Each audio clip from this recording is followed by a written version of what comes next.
মজা। টুকটাক শব্দ শুনেই ঘুম ভেঙে গেল। রান্নাঘরে গিয়ে দেখি মেয়ে কিছু একটা করছে। মায়েরা যখন অসুস্থ থাকে তখন বাচ্চারা যে কত কিছু করে। মাশাল্লাহ, আমি সুস্থ থাকি কিংবা অসুস্থ থাকি, আমার মেয়ের খাবার নিয়ে আমাকে কখনোই কোনো টেনশন করতে হয় না। ম্যাক্সিমাম টাইমই ওর নিজের খাবার, ওর নিজের টিফিন ও নিজেই করে নেয়। হ্যালো, আসসালামু আলাইকুম। কেমন আছেন সবাই? চলে এলাম আপনাদের সামনে আর একটি ব্লগ নিয়ে। ও কিছু একটা তৈরি করছে দেখেই আমি তাড়াতাড়ি মোবাইলটা নিয়ে গেলাম ভিডিও করার জন্য। ওর নাগেট ভাজা দেখে ফার্স্টে ভেবেছিলাম শুধুই নাগেট খাবে, কিন্তু না, ও বলল যে ও বার্গার তৈরি করবে। তো দেখা যাক ও বার্গার তৈরির জন্য কি কি করে। ও চুলায় তাওয়া দিয়েছে আর এদিকে বার্গারটা মাঝখানে স্লাইস করে নিচ্ছে, সম্ভবত ভাজবে। তবে যত যাই বলেন, আজকালকার বাচ্চারা কিন্তু অনেক বেশি অ্যাডভান্স। ওরা অনেক কিছু জানে যা আমরা জানতাম না।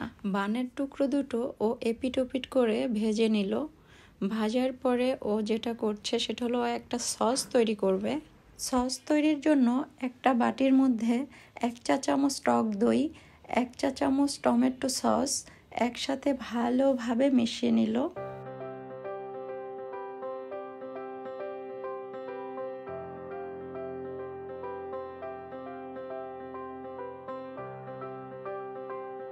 ভালোভাবে নেড়েচেড়ে মিশিয়ে এর মধ্যে দিয়ে দিল 1/2 চা চামচ চিলি ফ্লেক্স, 1 কোয়া মিহি করে কুচো করা রসুন। সবগুলো উপকরণ খুব সুন্দরভাবে ভালোভাবে নেড়েচেড়ে মিশাতে হবে। এইবার এর সাথে অ্যাড করতে হবে 1/2 চা চামচ লেবুর রস, সামান্য পরিমাণে সাদা গোলমরিচের গুঁড়া আর সামান্য পরিমাণে কালো গোলমরিচের গুঁড়া। এই সব উপকরণগুলো ও একসাথে নেড়েচেড়ে খুব সুন্দর করে একটা সস তৈরি করলো।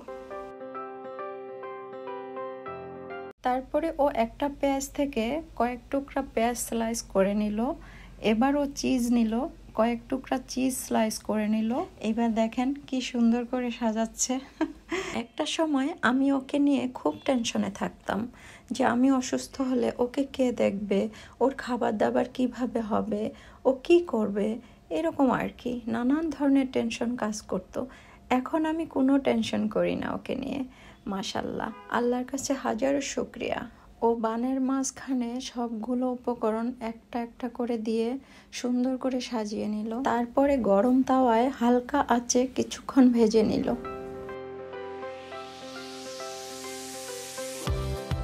এক কামড় খেয়ে দেখলাম, সত্যি অসাধারণ মজা হয়েছে। আজকের মতো এখানেই শেষ করছি। আল্লাহ হাফেজ সবাইকে। মজা।